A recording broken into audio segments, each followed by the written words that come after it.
بسم الله الرحمن الرحيم، والحمد لله والصلاة والسلام على سيد المرسلين محمد بن عبد الله صلوات الله وسلامه عليه. أولا منشورا لليوم، وحديثنا هو حول اتهام آل زايد بالقتل، سواء الفلان ولا علان، يعني أنهم في قاموس الاغتيالات. آل زايد جهم عامة، خولان عامة، بني جبر، أحفاد جبر بن غلاب، ما تجي في هذا العيب ولا تجي في هذا اللوم والردى، ما فيش فيهم رديء. إذا يبغوا الغريم يقولوا غريمنا فلان ويدقوه في والشمس طالعة.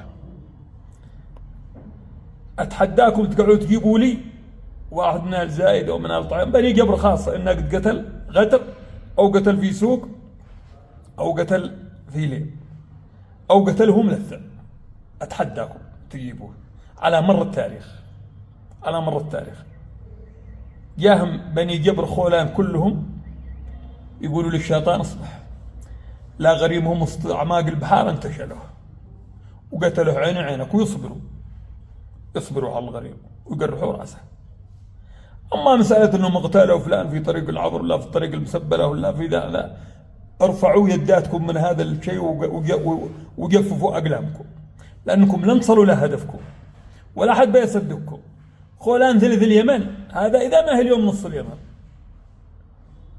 ارفعوا هذه الأقلام الماجورة.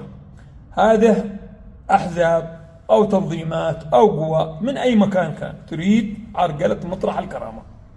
كل ما يريد ينتعش أو يريد ينهض سوى له ثغرة، قتله، دخل بينهم واحد، اتصالات، محارجة إعلامية، مداحسة، علشان يأجلوا الهدف اللي هم وصلوا له، وهو الهدف اللي عرقتوا يوم وجو من أجله، من شان لحقتهم، من شان يدخلوا صنعاء إلى صوتها.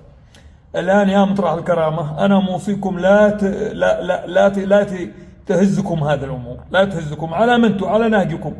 ومع الشيخ فدغم هو المقرب وهو رئيس القيادة الآن، وهو لأن اللي تعلقوا وجيتوا تلبية لنا كفلة، كثر الله خيره، ولا حد بيقول فيه إلا الجبل الجماهير.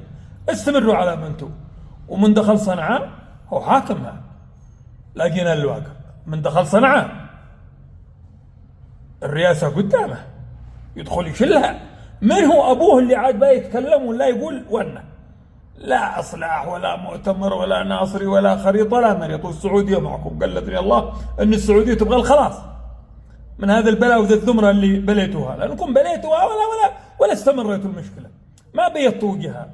والأخوان نوره قامت مع سوريا ونصرتها، وشوفوا جاء يعتبر وقال العشاء، قال لا أغنيتوا كثر خيركم، وصلتوني وصلحتوا بلادي، يكفي كثر خيركم.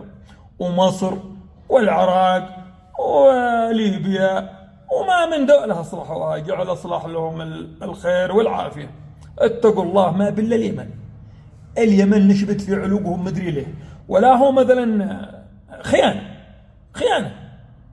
خيانة من الكل، ولا والله أن الحوثي أوهن من بيت العنكبوت. أنا اللي تعايشت معه، والله جبان، والله خايف، والله مفجوع، والله كبار القوم اللي معاه في صنعاء من كل القبائل والله ما هي معه، لكن تريد أنكم تبدعوا وهم بيختموا. أنا عبد الله عندكم. هذا المنشور مهم جدا، اعملوا ترند. أما بالنسبة لآل زايد لعنة للسماء. آل زايدي هو جاهم كلها أحفاد بني جبر بن غلاب، لعنة للسماء. يقولوا الغريم هم ألو احنا جاي، عادهم يتصلوا بالغريم، يقولوا والله معذور من راسه، عادهم يدوا له اتصال. أما هاتي الغمغمة واللسام وذا، هذه حقتكم، عارفين من هي حقه، ما هي حقهم. أنا مخاوي جهم ومسمي بهم ثلاثة. ليه؟ لأنهم يرفعوا الرأس. وغرام مع الطعيم، أنا نسأله جعبل، غرام معه علي سعيد الحاج، سمي جعبل طعيم، أنا سمي ناجي بن علي الزايدي، وسمي علي سعيد بن عمير.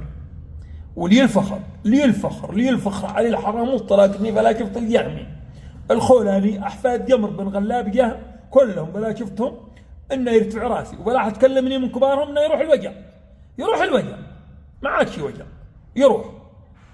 خلاص انتهينا، السلام عليكم.